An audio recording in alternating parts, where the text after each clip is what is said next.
眾所周知，李師傅呢個翠桂係加強咗嘅。班策劃呢波操作，無疑係要將我吹水人推到神經，推上神壇。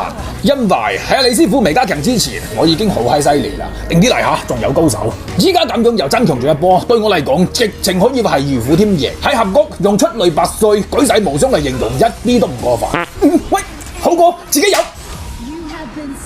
好死馬騮，你瀨嘢啦！全村都知道我吹水楊全身上下都第六，就係個心眼細。你攞咗我一血，我吞你個男。喺法律嘅角度嚟講，亦都係符合邏輯嘅。嗱，你冇多管閒事啊，小吞記，因為我癲起上嚟嗰陣時，咩都做得出㗎。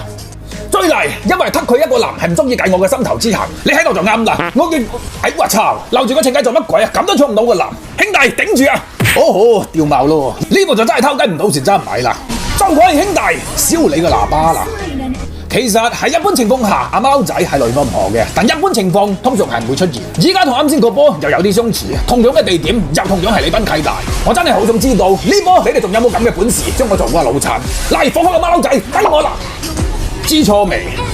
正所謂兵不厭詐，我嘅第六感話我知，阿6蚊仔仲有5秒到達戰場，只要佢一蒲頭，我哋直頭衝上嚟1A1，拉你命3000。由小地圖可以睇到，對面班友成村人去到下路，咁我哋就喺呢度埋伏嘅波嚟啦！乜得你一個咩騰機仔？畫個圈一嘢收佢皮。經過一輪嘅戰鬥，喺我嘅人威之下，佢哋嘅氣勢已經徹底被瓦解。想控我，接我一招天外飛仙。算你走得快下，如果唔係腳都咬跛你。嚟啊追我！除咗手牙真之外，已經好耐冇試過有人追我追得咁冷啦。依家局勢已經到咗中後期，你居然咁大意，由此可見你啲戰鬥意識真係認真麻麻地啊！係人都知，遊戲到咗中後期，每一個動作行嘅每一步都會影響到成盤嘅大局。我仲以為以我吹水情咁嘅實力，你哋可以堅持到依家，按道理嚟講應該係有分兩度身手嘅，點知都係令我太失望啦。